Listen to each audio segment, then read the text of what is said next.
Hello, and welcome to Odds on Champions League Oh, semi-finals. We have two great semi-finals. We have a European derby with Bayern Munich and Real Madrid, and a very exciting Borussia Dortmund, Paris Saint-Germain. To help you navigate these ties, to help you analyze them and prepare your best options, we have Alvaro, Romeo, and Daniele Fisichella. How are you guys? Great to see you both. Good to see you. ciao Leo, all good, thank you. Great to see you guys. And before we get going, I know some of you are already there waiting for the show. Please, guys, as always, do not forget to like, subscribe, and hit the notifications bell.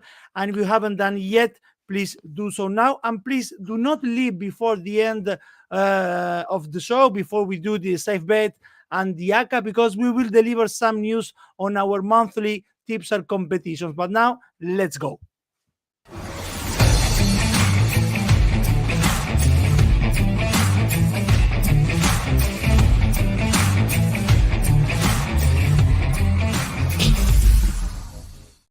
And all right, guys. So first in line, we have a huge Bayern Munich, Real Madrid, two giants of the competition. No one have featured more in the Champions League semifinals than them. This is the 8th time they're gonna meet in the last 4. Bayern won 4 and Real Madrid 3 of the previous 7 encounters at this stage.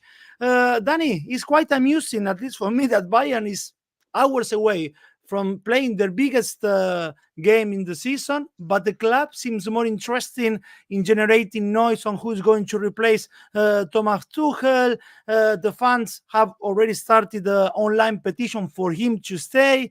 But on the footballing side, which is, I guess, more important, Tuchel explained last week this idea of Real Madrid being able to score out of nothing. He explained this idea of like 10 seconds before they score. Yep. You wouldn't think that you will be in trouble very soon. And I think he was spot on.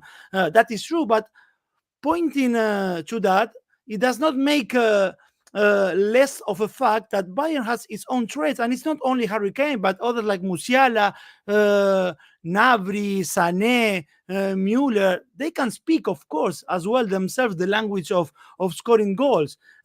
Based on this, I believe, I don't know what's your view, but it feels a little bit safe to look at the both team to score market in this tie. Especially this season, when in the quarterfinals we have seen how the taking away the rule of the away goal has created games with more goals than before. How do you see it unfolding? Well, and thanks God for no away rules anymore. Otherwise, some of the ties would have been over before the second leg started. I think in these 4 semi-finalists, we don't have a team with a great defense. There is no teams that really have got a strong defense or strong defenders, but probably this is the way football is going. It's no longer a game of holding back, defending. It's a game of attack, and of course, taking away the away goal rules only adds to that. But between the 4 teams, probably Real Madrid is the one that is more able or is more used to suffer and is more able to mold themselves according to the opposition. Basically, if Real Madrid has to play a game of lot of possession of attack, they can do it. If they need to play a game where they need to sit back, they can do it. And they got this great experience and this great tactical awareness of doing it that probably the other teams don't have. On the other hand, has to be said that Real Madrid were lucky to get qualified against Manchester City. Over the 2 legs, Manchester City were the better teams in terms of number created, of chances created.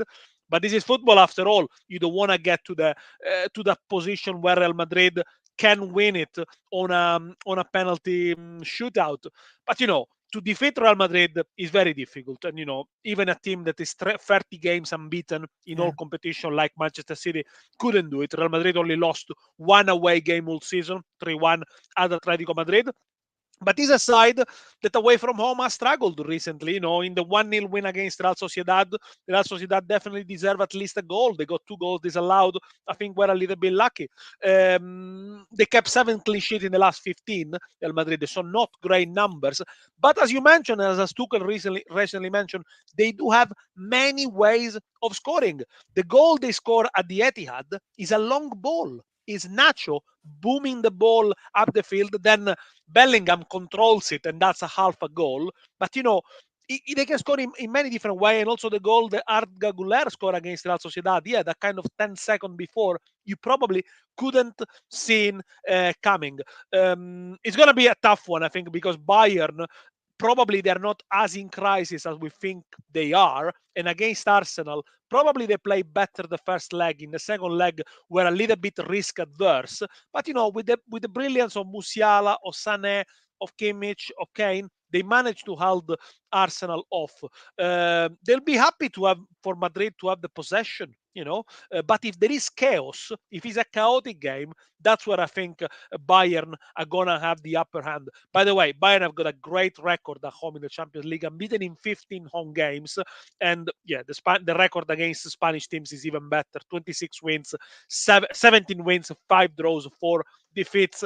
I'm gonna go for Real Madrid. My first tip is Real Madrid has an handicap plus 0.25, 185. As I said, it's very difficult to beat this Real Madrid side these days. Yes, and Dani also, Harry Kane hitting his 400 career goal on the weekend, 35 goals this Bundesliga season. Anyone pointing to the individual markets, Harry Kane to score anytime has odds of 2.3, which are not bad at all. But Dani, just one more question. I mean, you pointed off like a chaotic game, but seeing how Real Madrid has defended in the Etihad, at least for me, it's difficult to believe they will bet on that of a chaotic game. I think if it becomes a chaotic game, Bayern Munich have more chances because they think they thrive in the chaos, with the players running into the box, etc. But it's true, yeah, Real Madrid can keep calm under chaos. They can keep calm under difficult circumstances. But let's see how they do it, because as I said, Bayern Munich is going to sit back and be happy for Real Madrid to have the possession and try to hit them on the break. On the other hand, against Arsenal, they didn't create much in the second half, really. They were really risk averse. But if it's a chaotic game, and I come into my second tips here, for me, it's a both team to score in the second half. 296 is a very ambitious one. But yeah, I can see goals here. I do say it again. I don't think there are great defenses in these 4 semi-finalists. We could see definitely goals here. Alvaro, I guess the most optimistic Real Madrid fans will point to the fact that in 2013 and that season 2013-2014, 16-17 and 17-18, they took Bayern out of the way and then they lifted the trophy. Bayern supporters might respond to that there's no other team outside from Spain that has has won more games against Real Madrid like Bayern, and that's also true. We spoke about Harry Kane, but we can speak another narrative is, of course, Jude Bellingham, who had never experienced a victory against Bayern playing for Dortmund, but now he's a different beast. 21 goals, 10 assists. Well, Dani mentioned the win on the weekend, which Bellingham was on the bench. Of course, he was resting. But how impressed are you with Real Madrid this season, and which markets will you be pointing at? You guys are bringing up so many subjects that I'm gonna go one by one if I can. Number one, I am confident on Real Madrid. Number two, Jude Bellingham's scoring numbers have dropped down quite a lot, which was inevitable in my opinion. I don't think it's relevant that he has never beaten Bayern because he plays for Real Madrid now. He was playing for Dortmund before. And I will ask a couple of questions to Daniele. What qualifies for you as a good defense? I mean, how many clean sheets a season do you need to have to be a good defense? Because Real Madrid has 20 already. Yeah, but 20 in less in than 60 games. 20, I don't think. Yeah, I think for a top side, it's an average number. But if you look in the Champions League, they don't have many. But if you look at the quality of defenders and the way they defend, it's not just the defenders; it's the defensive phase. I mean, they did suffer against Leipzig in the first leg. They did suffer in both legs against Manchester City. I don't think it's a strong defense. That's what I think. And neither have the other four teams. The other 3 teams. Sorry.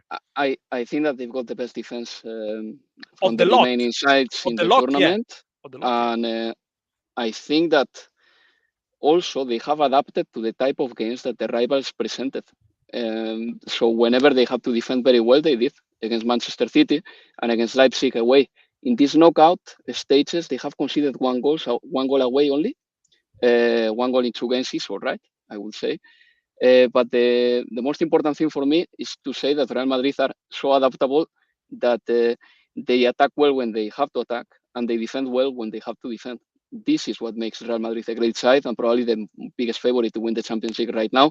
I'm not saying that this game is going to be easy. I think that it's going to be quite difficult, in fact, because Bayern has nothing to lose and they've got plenty of dangerous players. But again, Real Madrid has hit already 20 clean sheets this season.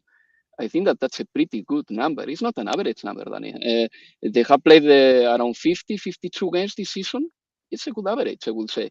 But back to the odds per se. I mean, Real Madrid are in the perfect conditions to prepare some semifinals. They need 4 points to win La Liga title. They are 13 points better off than Girona, and Barcelona is very far away from them with a game in hand, but that is totally irrelevant. They have been the best team in La Liga, Real Madrid, and they have lost only one game in 90 minutes this season. They lost to Atletico de Madrid in September. Ever since then, they haven't lost any game in 90 minutes. They have lost another one in the Spanish Super Cup, but that was in the extra time. As I said before, they defend well when required, and they attack very well when required. I don't agree very much with the fact that Manchester City deserve much more at the Etihad. They didn't create so many chances. Only Kevin De Bruyne in the 80th minute had a very clear shot, didn't score. But other than that, Real Madrid showed that they were adaptable, and nothing right now unsettles them, really, nor as a club or neither as an institution. And I'm gonna focus on this institutional piece that Real Madrid has found, because Leo was talking at the beginning, and this is one of the subjects that I had left to comment on. Leo suggested that Bayern was talking more about the next season than this one, about Tuchel staying or not. I think that the key for Real Madrid's success was last May, when Real Madrid didn't talk about Ancelotti's future, didn't put him into doubt, didn't doubt this squad, and they continued with the project despite, and take note of this, losing La Liga on the 14th of May. Barcelona won it at Espanyol ground. 3 days later, against Manchester City, they lost 4-0. They lost 4-0 against Manchester City. And then 3 days later, they lost to Valencia 1-0. It was a catastrophic week for Real Madrid. But at that point, the usual Real Madrid would have spoken about changing, about a revolution, about changing the squad, about how quickly Ancelotti has to be sacked. The media and Real Madrid didn't do that. And I think that gave a cushion of comfortability for Real Madrid to tackle this season and to face it. And they have faced it very well. I think that Real Madrid has defensive specialists that they will be very welcome in this game, like Rudiger or Mendy. Unluckily for them, Carvajal is not ready, and this will give a chance to Gnabry. He plays on the left because Lucas Vázquez doesn't offer the same defensive ability, even though he's been very good, a very good servant of Real Madrid. And when it comes to Bayern, I know that there is a competitive performance in them. They've got a few players in the sidelines or doubtful, but still, I think that Bayern will be competitive here. Kimmich is going to have a good battle against Vinicius. Harry Kane is going to present a challenge to Rudiger and probably, I don't know, Tchouaméni or Militao or Nacho that they haven't seen this season because Erling Haaland wasn't presenting the challenge that I think Harry Kane can present. But still, my odds will be the following. Maybe a draw no bet for Madrid will be very good, even though I prefer the Asian handicap plus 0.25. So I got some more security in there. If Real Madrid draws, you can have a win. If they win, you win. And I think that over 2.5 goals in this game is something that appeals me a lot. That pays 168. I think that goals will happen in this game because Bayern is going to attack and because Real Madrid is going to adapt to it. And that come and go, that box to box is going to probably favor Real Madrid a little bit. When it comes to the individual market, one stands out for me. Vinicius to score or assist, 2.2. Well, actually, Alexander Wilson, for example, also pointing to Vini to score or assist in this game. We can talk about that battle. Well, you mentioned the Vini against Kimmich, but I have my concerns, for example, with Bayern central defenders. I know the pair of Eric Dyer and Matic de Ligt, they have been solid so far, I would say, or they done better than I thought, but still playing Real Madrid is a different story altogether. And we mentioned Harry Kane, Bellingham, Vinicius, most of these players on the positive side. I have my concerns on, I know it may sound odd because he was the hero of the quarterfinal against City in the Etihad, But to play a semi-final against Bayern without Courtois, it's a massive handicap. As much as Looney has done well, but I don't know how he's made for this big games. You are not in Danny. Was Looney a liability at Etihad? Was Looney a liability? No, but in the first leg, in the first leg, maybe could have done better. Yeah, but not as much as Ederson. Look at Rodrigo's goal. Well, it's true. I mean, look, right? we call goalkeeper out when they make a mistake. When they make a save, we expect them to make a save. Courtois is on the bench, by the way. Maybe Ancelotti might think about playing him on the second leg. So, second leg. Well, I mean, experience. Well, look, Neuer has kept 58 clean sheet in the Champions League, which is a record. And Lunin is barely experienced there. But as a collective, as we mentioned, and I do agree with Alvaro, they can mold themselves to the opposition and they can resist under pressure. So yeah, let's see how it does. And also, people pointing of the both teams to score in the first half. Danny mentioned both teams to score, but in the second half, interesting market as well. First team to score, which are quite. There is a parity. There is 1.91 for Bayern and almost averaging 2 for Real Madrid to score first on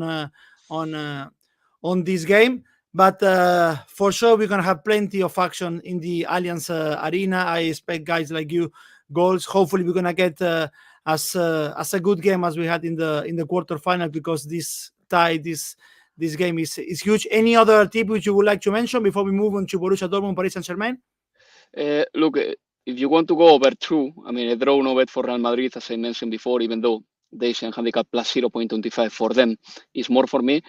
But in Real Madrid to score over 1.5 goals pays 225. I mean, the opportunity is there. I think that really, if Bayern presents a very attacking offensive game, then Real Madrid will adapt and then goals will happen. So I could see Real Madrid doing that. And yes, I know that they haven't had a natural number 9 this season, but look at their numbers again. I mean, how many players are going to finish the season with over 15 goals? So that they scored 4 against Girona, they scored 3 against Barcelona the other day, they scored 3 against Manchester City, which is supposed to be one of the best defenses in Europe. So, they don't have a number 9 who is top number 9, because the number 9 is 𝐬𝐭𝐴. That's very true. But the goals are coming from different sources.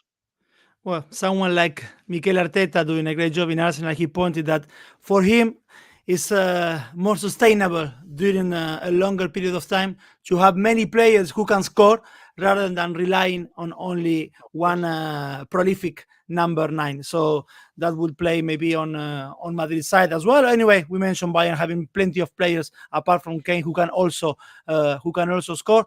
Guys, on Wednesday we will have Borussia Dortmund and Paris Saint-Germain. We have already seen the trailer of this semi-final in the group stage, but that was a long time ago. Actually, I believe that from there, both teams have grown a lot, especially PSG for me, I would say.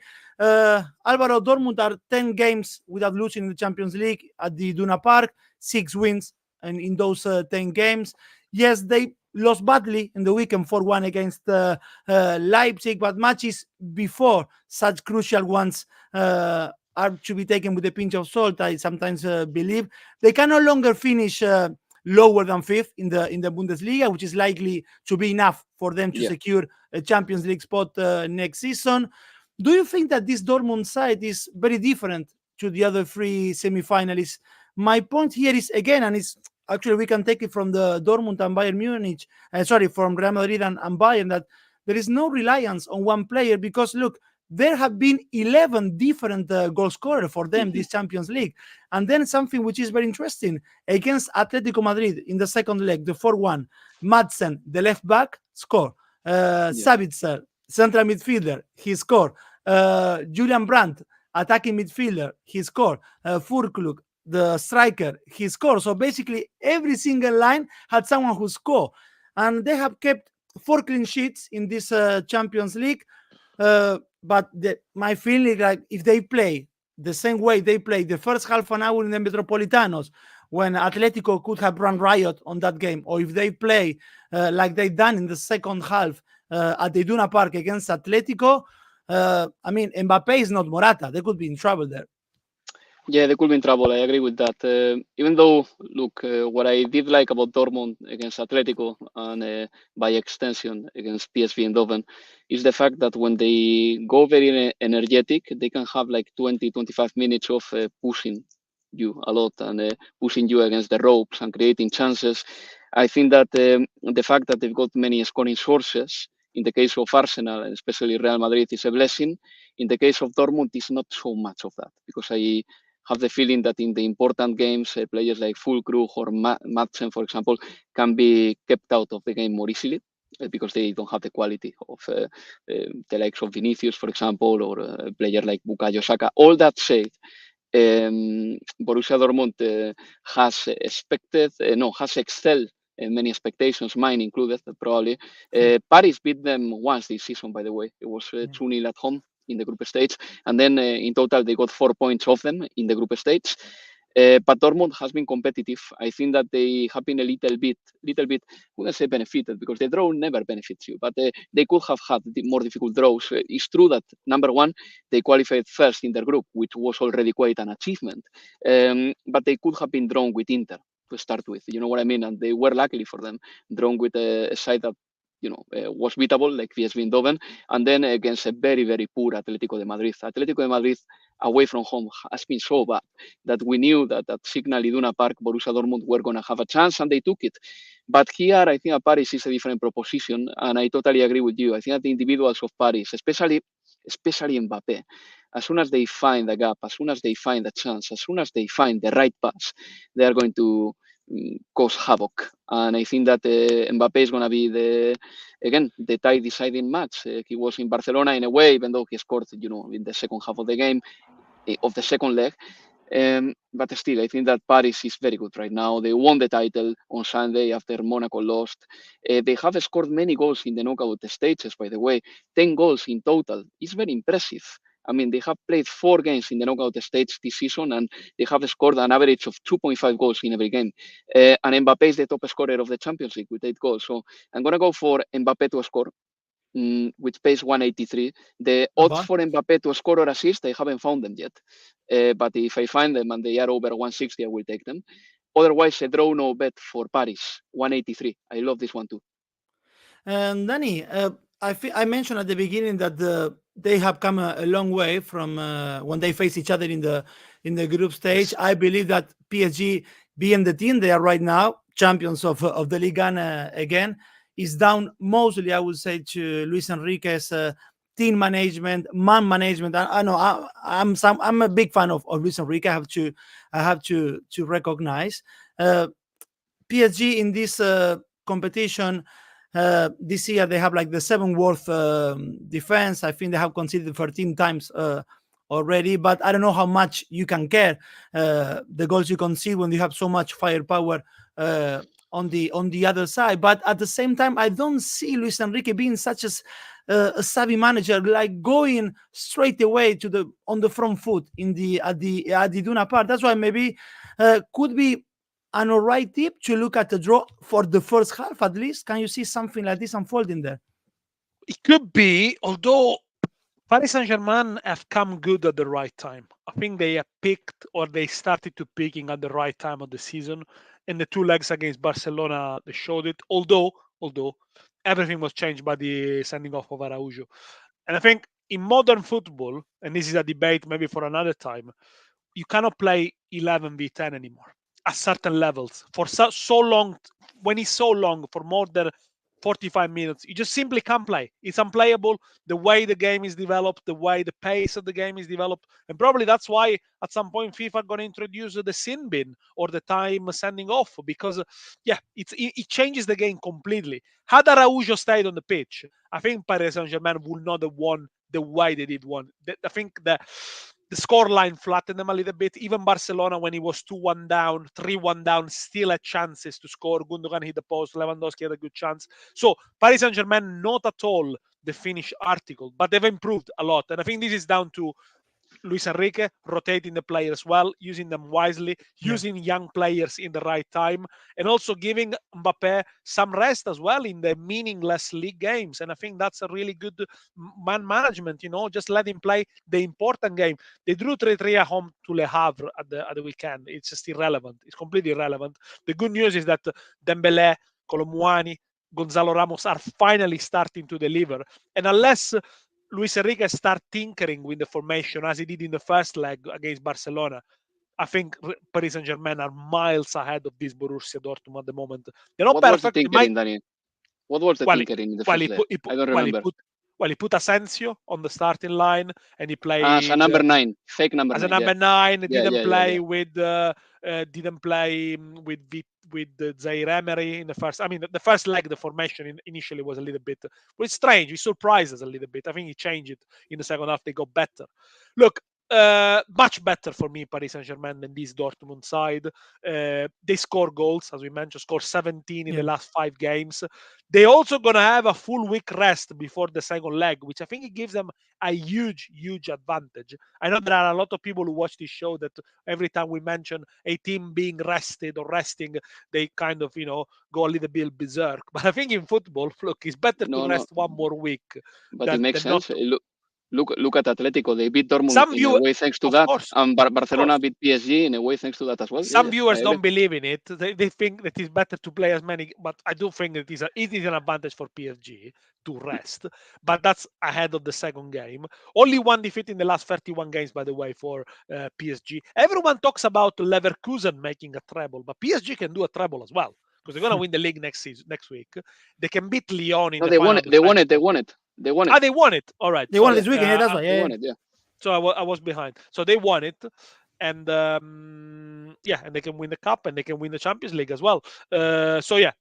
Coming much better. A couple of words. Well, first of all, my first tip is PSG as an handicap 0, by the way, 189. So I think PSG better side than Dortmund.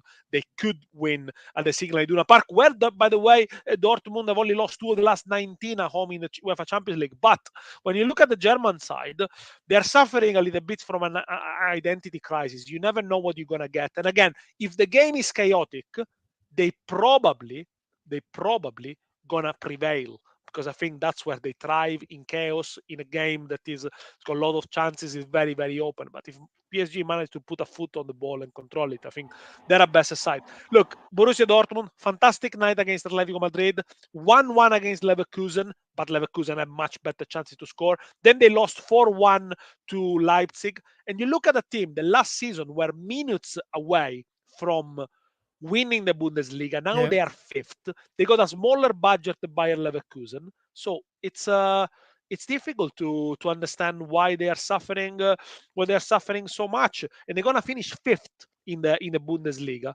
Yeah. Is Terzic the right man? Can they be driven by emotion? I mean, it's really difficult to judge them. I'm gonna go for PSG to score first here, 188.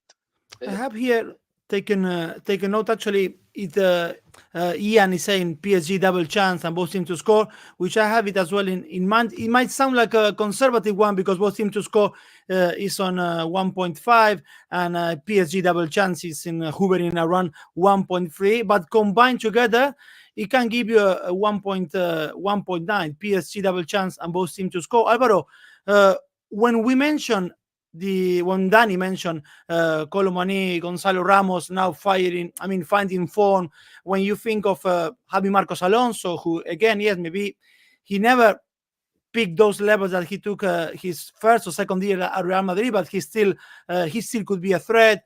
When we see in the level of Vitinha, Emery, Fabian Ruiz, all the options that this PSG has at their disposal, and we look at Dortmund, yes, we can mention maybe a first 11, which can be competitive and bring results, but this long bench that Luis Enrique has, does it make it a bit easier for him?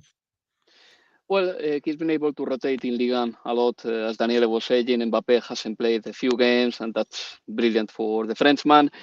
I think that Paris has a competitive side. They don't have as many stars as they did have a couple of years ago, or 5 or 6 years ago, in my opinion.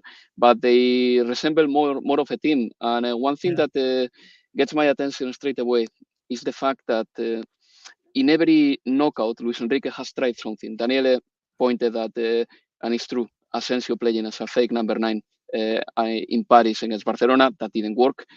But Luis Enrique did a few things that did work, however. Dembélé playing as a number 10 at Real Arena against Real Sociedad worked.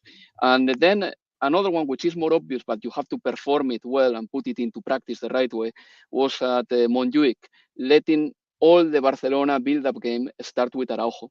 And that worked very well, as we saw. So I wonder what Luis Enrique's idea is going to be for this game, because for me, Dortmund has obvious flows, and I think that the space between the center back and the and the left back in Dortmund is not very well covered, and maybe over there a player like Dembélé can cause havoc and create a lot of problems as well, or maybe a more a stronger but fast striker like Gonzalo Ramos can get something out of the game.